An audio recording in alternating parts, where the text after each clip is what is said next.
Transformers: War for Cybertron is a brand new series on Netflix which focuses around the civil war between the Autobots and Decepticons before they landed on Earth. It is produced by Rooster Teeth, yep, the company which started out a web series of Red vs Blue is now doing a web series on Autobots vs Decepticons.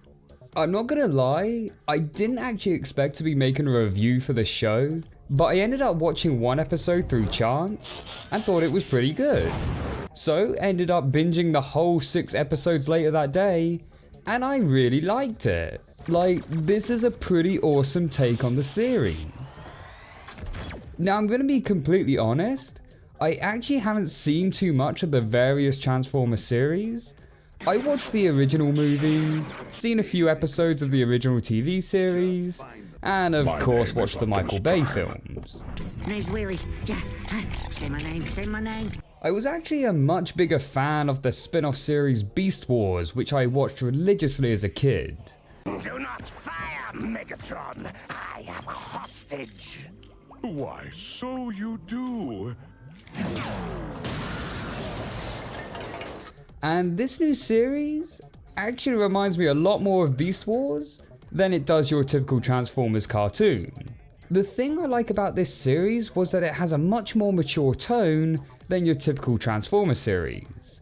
And though just being a PG rating, it does seem to push that rating to the limit. We see characters getting their limbs sliced off, being shot through the chest, characters going through painful torture, and of course, various deaths.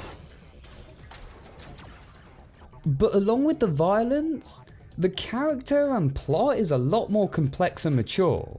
Now I'm not actually huge on Transformers lore, so don't know how well this plot has been explored before, but in this series, it does explore more of the past and why the Decepticons resent the Autobots so much, and how the Autobots were oppressive dicks to the Decepticons, and how do the Decepticons see themselves as revolutionists creating a better world for Cybertron, rather than just being straight up villains. And as a result, it's not the typical Autobots are all good and the Decepticons are all evil. There are different levels for each character.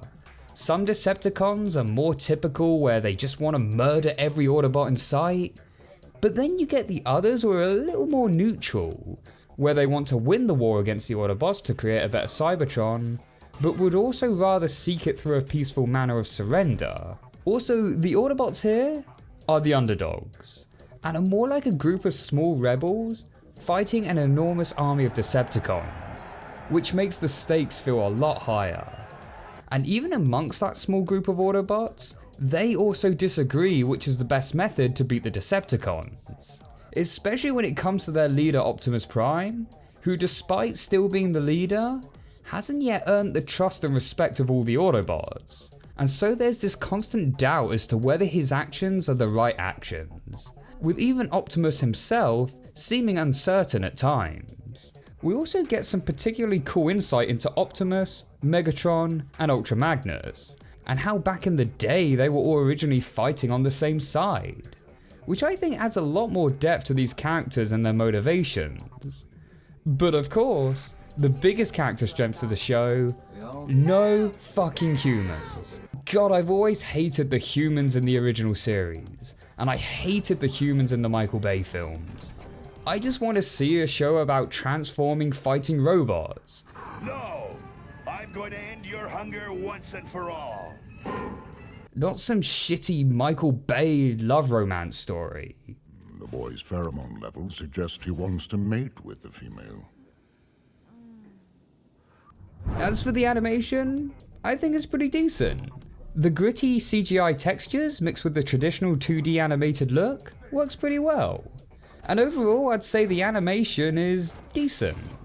The voice acting is good, though I would recommend watching with subtitles on, as Soundwave's voice can sometimes be a little bit too robotic to understand.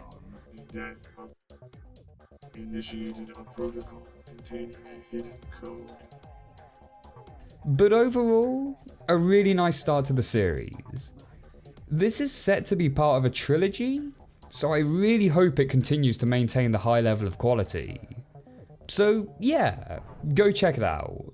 Even if you're not a huge Transformers fan, or aren't too familiar with the franchise, I think this would still be an enjoyable watch. I mean, I'm not too clued up on the series either, but I still managed to follow everything.